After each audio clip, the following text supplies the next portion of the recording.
What's up, cool cats and kittens? It is Uncle Mad and Nephew P back on the vlog today. And this vlog today is one that's been a long time in the making. One of our most requested vlogs. Got it? You good there? You gonna fall over in the middle of the video and it'll be really funny? It'd be funny if you did. Today we have the definitive, scientific, undeniable ranking of the Pixar movies, 24 to number 1, all released up to this date, including the latest release, Soul. Let me take you through how I did this. Now, Parker wasn't a part of my scientific system here, but he's seen most of the movies, so he'll throw his 2 cents in when we go along. What I did was, I went back to the very beginning, and I started watching the movies in release order. So, started with Toy Story 1, way back when, the OG, the original. Once I watched the movie, okay, we're back after a short edit. After actually looking at my list, I realized I had written something wrong there. There's only 23 movies released at this time of filming right now. So we're going to do the top 23 out of 23 films.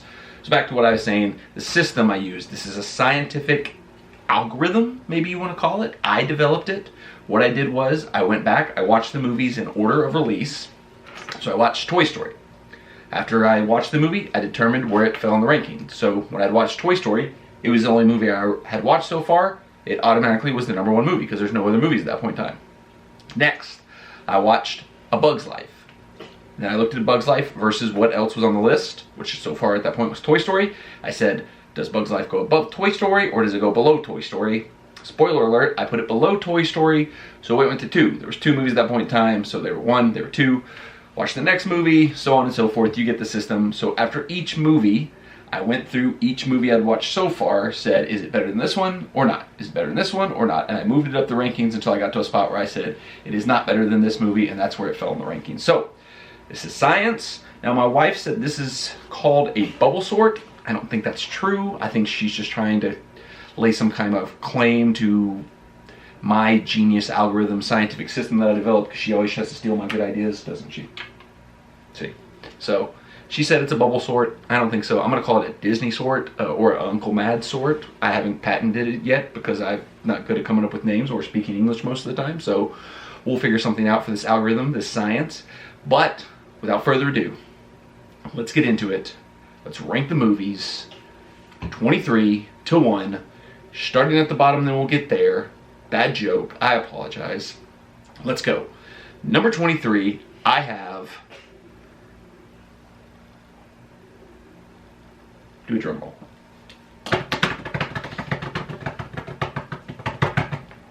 The Good Dinosaur. Is that what it's called? I don't know. I haven't seen that. I might have just made that up. Let me just check this.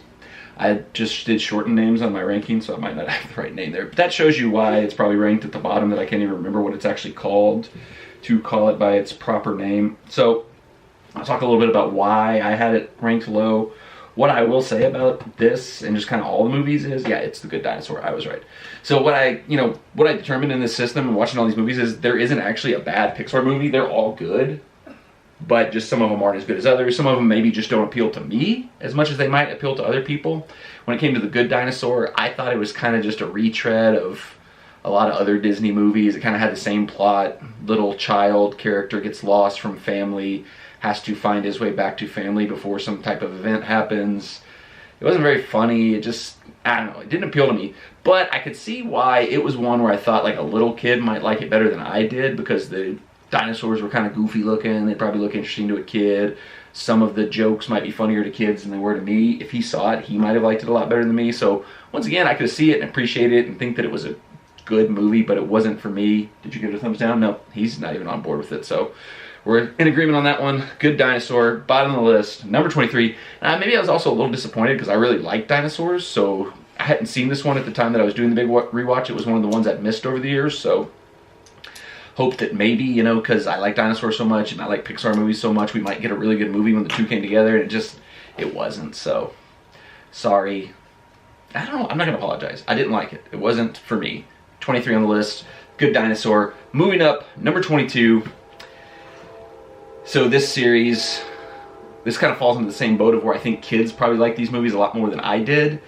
And for me, it was kind of a crapshoot of which one went where in terms of which were lower, which were higher. Because I didn't really like any of the three, kind of see where I'm going more than the rest. So when I sorted it out, I had Cars, the first one, 22 on my list. I liked it, but I don't know, I just can't get past the whole element of the cars being like humans is weird to me. Like the one car kind of having romantical feelings for the other car was, I don't know, just like I said, I could see kids being more into it where they can kind of suspend their disbelief a little bit. I don't know why Cars more so than like talking toys took me out of my element there, but Cars, I don't like any of the Cars movies. What about you? I mean, I kind of like it, but not a lot. I'll tell you what I did like. I liked the Lightning McQueen Racing Academy at Hollywood Studios. Great way to kill like 10 minutes and get some AC on a hot day. Highly recommend that. If that was somehow you can turn that into what the movies were, I probably would have liked them a lot better because that was a nice little break from a hot day at Hollywood Studios. Go back and watch my Hollywood Studios vlog while you're at it. If I remember, link it somewhere up below and you can go back and watch that one and see what I'm talking about. 21, skipping up one step above, Cars 2. So once again, like I said, didn't like any of the three Cars movies really. This one I think I kind of was able to accept it a little bit more. I thought they were, you know, it had a little better story than the first one. I'll tell you one thing that I think I really don't like about Cars is I don't think I like Owen Wilson as the main guy. Like he just sounds like Owen Wilson. And maybe that's why I can't suspend my disbelief into the cars being like sentient objects, because all I hear is Owen Wilson. And I'm like, that's Owen Wilson, that's Owen Wilson, that's Owen Wilson. And kind of the same for Larry the Cable Guy. Like their voices are so distinct and they don't really change them up or do anything different with them in the movies. So they just sound like themselves coming out of like a computer generated car. So all the same things I said for Cars 1 apply to Cars 2. It's number 21. Going up the list, number 20. A Bug's Life. Now this is where you get to see the magic of the bubble sort, as my wife calls it, as I call it, the Uncle Mad Disney sort, coming to life, because this at one point in time was number 2 on the list because it was the second movie I watched. But as I watched more movies, it just kept getting pushed down, because I kept saying the movies that came after it were better, were better, were better. And it's really good. This is the first one where I'm like, definitively like, I can't believe it's this low, because it's a good movie. But that's the problem with making a list of all these is all 20 some odd of them are good movies. It's just at a certain point in time, you gotta say, well, which one's better than this? Which one's better than that? And for me, you know, it was only the second one they came out with. I think maybe they were still kind of getting their feel for it, getting a rhythm for it, and it's good, it's fine, but, you know, it's number 20 for me. Have you seen Bug's Life? No, but can I have a piece? Yeah, absolutely. So, number 18, finishing out the Cars trilogy. I had Cars 3 here. I think I thought the little kind of mysterious, what do you call it, spy plot was a little more interesting, a little more intriguing than some of the stuff from the first ones. Especially because the second one kind of seemed like a rehash of the first one a little bit, with just the flip of Lightning McQueen being in the older car role. So having this where it was kind of like a super spy, a little bit different type of thing, was a little bit more interesting to me. Not much. But it did get up to 18, which I would not have predicted. Coming into this whole thing, I thought the Cars were going to be the bottom 3 movies, to be honest with you. So the one fact that one got up to 18, you know, that gives them a little bit of credit. It shows you that they're better than I think they were. And, you know, once again, I think littler ones probably would prefer the Cars movies more than I did. 17. This might surprise some people, because this is pretty low for this one. But once again, they're all good. I have at number 17, Toy Story. That can't be right. Now, okay, I know what I did here. I have it labeled wrong. This should be Toy Story 4. I have This is why scientific lists don't really work for me, because I can't even type right. So it had to be Toy Story 4, because there's no way Toy Story 3 is that low. But Toy Story 4, 17, feels about right to me. I'm going to change that because I feel like an idiot. Scientists don't check their work all the time right either, do they? Are you good at science? Do you take science in school yet? No. Okay, well, Toy Story 4 is number 17. It's good. It's got a lot of good humor. When I rewatched it, I thought Buzz Lightyear was particularly funny in this movie. I don't know why they made him so stupid again. I don't know if that was like a weird shot at Tim Allen for, you know, they don't like him anymore or something, so they made his character really dumb again. But he was still funny, as dumb as he was. A lot of good humor, a lot of good stuff in there. But ultimately, I think why I have it so low is I don't think it needed to be made. It just wasn't as good as the first 3 Toy Stories. The series kind of felt like it ended on a good note with 3, so maybe if you wanted to do more Toy Story, maybe just do like a mini series, a special on like Disney Plus or something like that. It just didn't feel like it needed to be a movie, and it kind of, undid the fun, nice tied up in a bow ending that we got in Toy Story 3. So Toy Story 4, 17 for me. Thoughts on Toy Story 4? I mean, it's kind of good, but it's kind of boring at the same time. See? Well, I'm not completely wrong on these. You're getting dual perspectives. Moving up, number 16, Finding Dory. I liked this. I like Dory. She's funny. She's entertaining. Ellen's good, but I kind of thought she was better as a side character than kind of carrying her whole movie on her own. So that one kind of slipped down a little bit for me. I didn't quite like the overall movie as much as I liked Finding Nemo, so Finding Dory was just a little bit behind Finding Nemo for me. That's why it comes in at 17 or 16. Science. Finding Dory, your thoughts? I know Dory's one of your favorite characters. But it's kind of like Nemo's story. This one was Dory's story. Finding Dory was the one where she's lost. Oh. Remember, because she has a bad memory and she couldn't find her parents in that one? I know, but like there's a part that was from like Finding Nemo when Nemo's dad crashes into her. Right, it showed the backstory of what she was doing before she met Marlin and stuff like that. So you got a little bit of a crossover there. It's good. Like I said, we're into the point where these movies, like, we've kind of got it now, the ones that I didn't like so much, and I've kind of liked all these. It's just I like them to varying levels. So funnily enough, the way the bubble sort, don't go mad, Disney sort worked out, number 15, just above Finding Dory, is Finding Nemo. So right there, they're right there together. Kind of makes sense to me. They were very similar plots, very similar movies, all similar characters. Not a whole lot changed from one to the next. There wasn't a whole lot of new developments, but Finding Nemo was good. I did like it a little bit better than Finding Dory, because I thought Finding Dory kind of rehashed some of the same jokes and same stuff. It kind of stretched out the Dory doesn't have a memory and forgets everything thing to an entire movie. So I have Finding Nemo just slightly ahead of Finding Dory there. I liked it.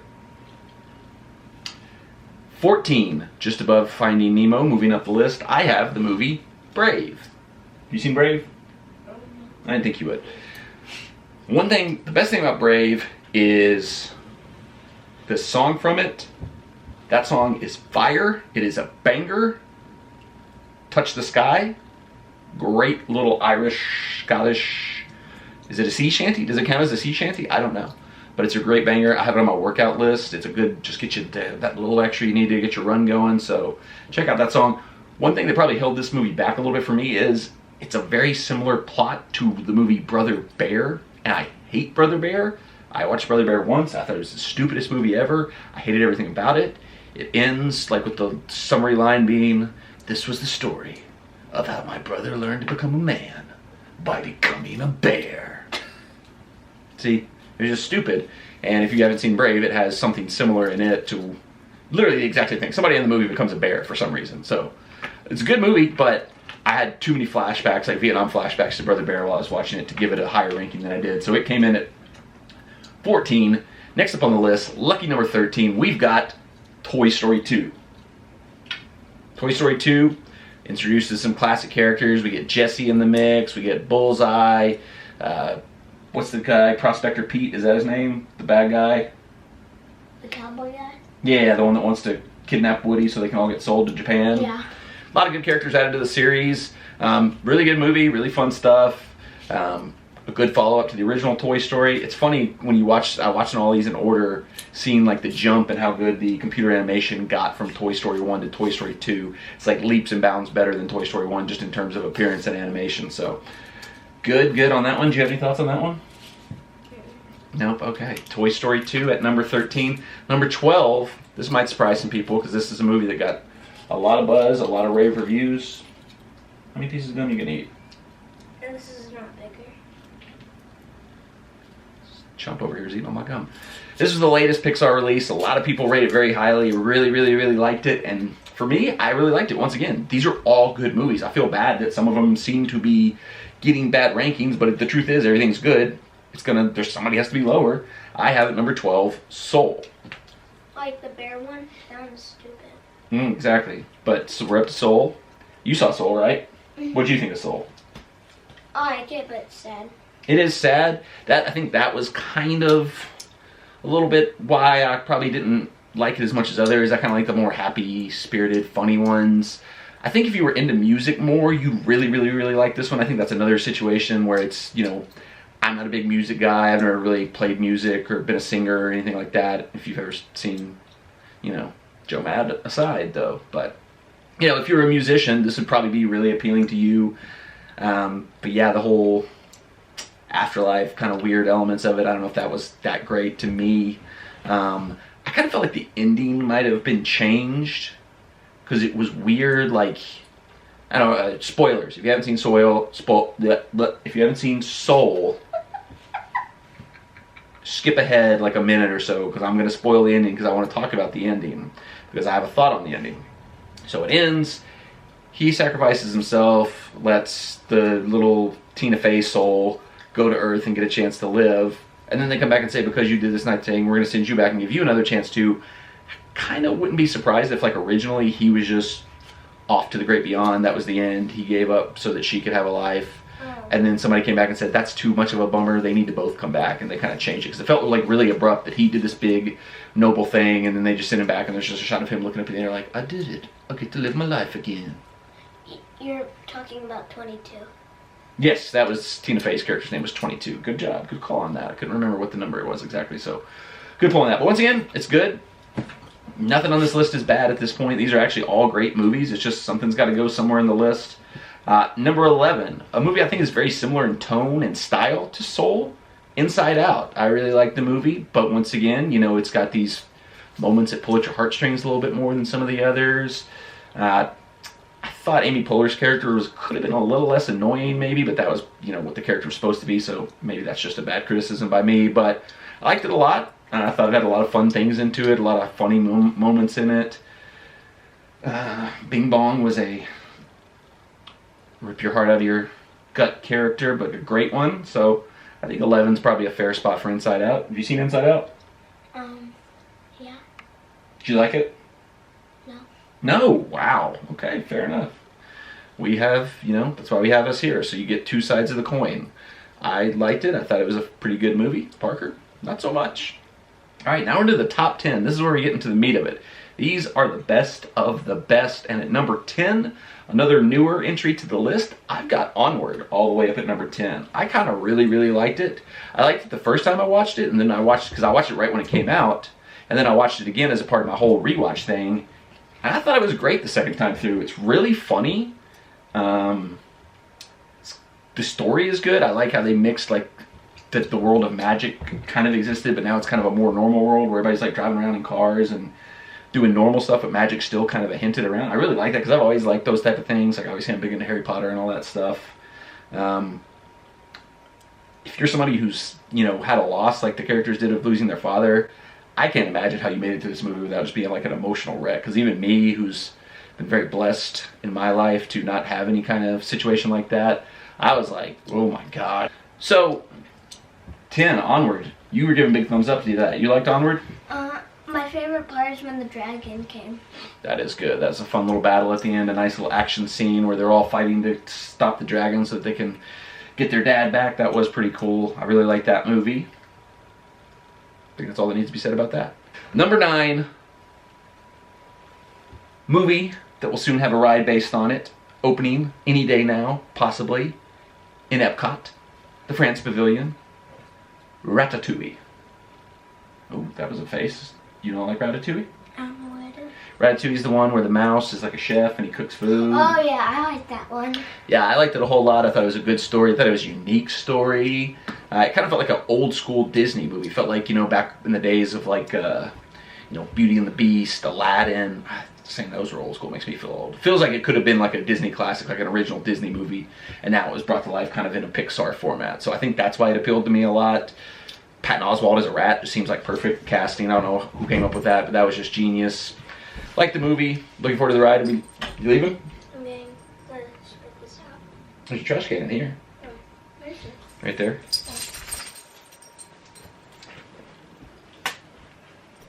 Shoot up all my gum and spit it out within 2 minutes. Okay.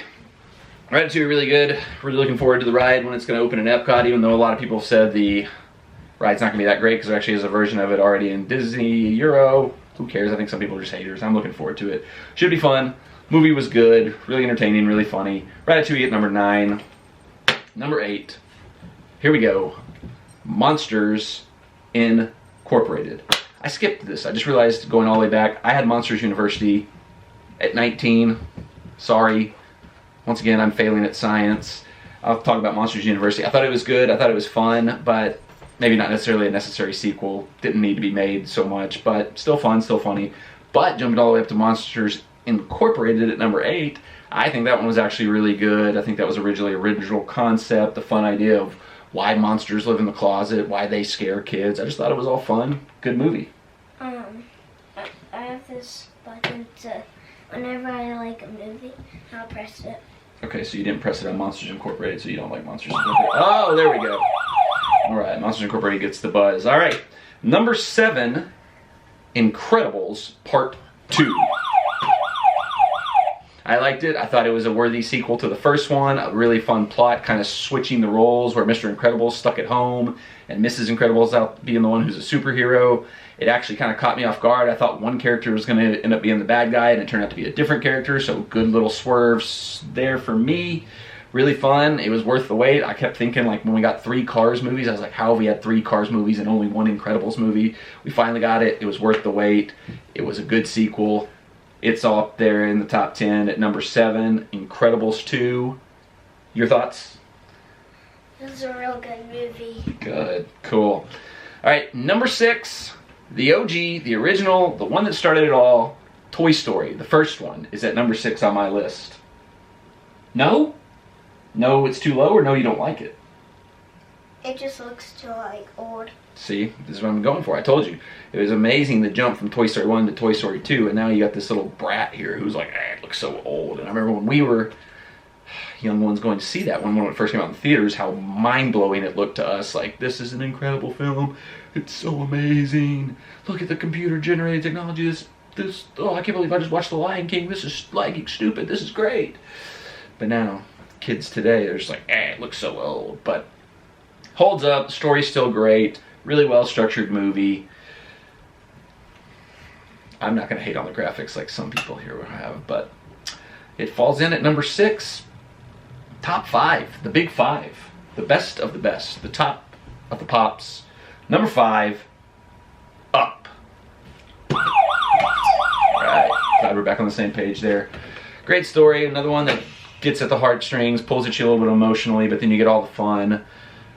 Journey, the adventure, and it's funny. It's like really, really funny compared to, like, you know, I think that's to me is the big difference between some of these, is the ones that I laughed the most at, the ones that I thought were the funniest probably did a little bit better than some of the others. What do you think about Up? Like, I saw it in kindergarten. So like a year ago, not that long ago. Yeah. That's it? Just you saw it in kindergarten, that's you only thought about it? Okay, fair. Number 4. Give me a drum roll. Coco. Oh, I like that movie. I liked it too. Like I said, these, you know, your personal rankings, you might have these in a different order, but I think most people would agree with what we're getting into now. These are the best of the best. My ranking is scientific though, so you can't really dispute it. It's the most accurate way to possibly do it, so you might disagree, but you're wrong. Coco's great. The music's great. If you've seen it, I don't know how you don't at least once a month have Remember Me pop into your head and just walk around humming it for no good reason. Great movie, great story, really funny. Another one, I will say, the difference between this and Incredibles 2 was I could tell what the twist was going to be the whole way through the movie. I knew who was going to turn out to be the bad guy, but to its credit, that didn't bring the movie down. A lot of times if you figure out what the twist is going to be or what the turn's going to be in a movie, it kind of ruins it and you don't have as much fun with it. I could see the thing in Coco coming a mile away, and I still loved every second of it, so that's a credit to Coco that even though it was a little bit predictable, still a fun movie, still an entertaining time out at the theaters. Any additional thoughts on Coco from you? I like the part where he goes up to, like, the basement thing, and then he plays the guitar. Alright, so, top 3. Coco at 4. What's number 3? What's your guess? What? Guess what's number 3? You're looking at the list, so that's kind of cheating. I can't read that. It's The Incredibles, the first one. For a long time, this was my all-time favorite Pixar movie. Coming into this, I thought it probably would have had a chance to be number 1 in this rewatch, but when I went through it, when I did the algorithm, when I did the bubble sort, it fell to 3. I was surprised by that myself, because for a long time I would have said, if you just asked me on the street before I did this scientific research, I would have just said Incredibles. That's my favorite Pixar movie. But after the rewatch, it ended up being number 3. I think is a fitting place for it. It's a great movie, really fun. Was a very different movie from anything Pixar had put out at that time, because it was, real people as opposed, superheroes, but it was humans as opposed to being about, toys coming to life or bugs running around doing stuff or monsters. It was, I'm not 100% sure on this, so don't quote me on this unless you want to. I think it was the first one where the main characters were actually humans. I could be wrong about that, but I think that's true. So, very different, but they pulled it off, made it good.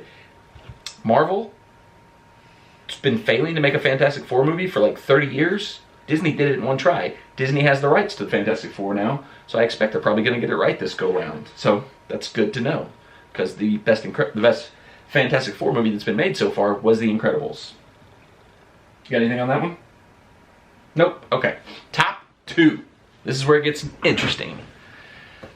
This was tough, because these two I think are clear and away the best 2 for me in all of Pixar history, so if I didn't have the science to fall back on, it would have been hard to decide, but we used science to determine who was number 1 and who was number 2, so you can't really argue with it. Number 2, I have WALL-E. I know it's probably terrible. That probably sound good. Have you seen WALL-E? No. You haven't seen WALL-E? No. Are you sure? No. The one with the little robot that rolls around? No. Okay, well, we're going to have to watch WALL-E pretty soon on this, because that's unbelievable that you haven't seen WALL-E yet. I'm very disappointed in you. WALL-E is great. It has a really, timely message for the times we're in right now compared to what we see that the future could hold if we follow down this trail that we go in. The people go down in WALL-E. It's very entertaining, especially for a movie where like the 2 main characters don't even talk pretty much. So that's just a cinematic achievement to make a movie where you have 2 main characters who really don't talk. So good job on Pixar on that one. I love it. It's another one that I would have, I think my top 3 are pretty much ones I knew would be the top 3, so it's good we had the science to sort out which was which and which was which. I can't believe you haven't seen it yet. We're going to have to resolve that very soon. Alright, so if you're keeping track, you know already what is number 1. There's only one movie left that we haven't mentioned because we've mentioned the other 22. Number 1, the scientifically proven all-time best Pixar movie is, give me a drum roll, Toy Story 3. PS3. Yeah, Toy Story 3. No buzzer? Okay, I was about to say, if science has proven that Toy Story 3 is the number 1 best Pixar movie and you're not going to give it a buzz, then science has failed us once again. Which I wouldn't be surprised if that was the case. But Toy Story 3 is the number 1 Pixar movie of all time. It was great. Such an emotional roller coaster of a movie. Had some hilarious moments. And like I said when we were talking about Toy Story 4, it really seemed like it was the perfect ending to this Toy Story series. Gave the characters, a happy ending, a good place to kind of, if that was the last time we saw those characters, we could be happy that we saw them off in good fashion. I loved it. Through the rewatch, through the science, it got itself ranked at number 1. Parker, any thoughts on Toy Story 3? Shrug. It's the number 1 best Pixar movie of all time, and all you're going to do is shrug. Okay. Well, I love Toy Story 3. I loved all these movies except maybe like the Cars and the Dinosaur one. Those are the only ones I really didn't like. But anyway, these are all great, so I would recommend all of them to you. There's no need to comment down below because there's nothing up for discussion. Like I said, this list was purely scientific and is undisputable, so let's run through it real quick. Let's go one last time through the rankings. Number 23. The Good Dinosaur. Number 22, Cars. Number 21, Cars 2. Number 20, A Bug's Life. Number 19, Monsters University. Number 18, Cars 3. Number 17, Toy Story 4. Number 16, Finding Dory. Number 15, Finding Nemo. Number 14, Brave. Number 13, Toy Story 2. Number 12, Soul. Number 11, Inside Out. Number 10, Onward. 9, Ratatouille. 8, Monsters Inc. 7, Incredibles 2. 6, Toy Story. 5, Up. 4, Coco. 3, The Incredibles. 2, WALL-E. And number 1, Toy Story 3. That's all we got for you today. Thank you for tuning in to see the undisputable scientifically proven ranking of all the Pixar movies released up to date. Perhaps there will be an update in the future when Pixar releases their next release. Maybe we'll need to rank that in and see how the science checks out on that one. If we do that, you don't want to miss it, so make sure you subscribe to the channel and that you've got the bell turned on so you get all notifications when new videos are posted. Like I said, don't leave any comments down below. This is not up for debate. This is the list. That's it. But do give this video a thumbs up, not a thumbs down, because Parker's teacher said if he gets any thumbs down on any videos that he's in, he has to repeat first grade next year. So he wants to go on and graduate to go up to second grade, but if this video gets any thumbs down, it's not going to happen. You don't want him to be sad. He wants to go to second grade. He might need another year of first grade. I don't know. Some of his math doesn't check out.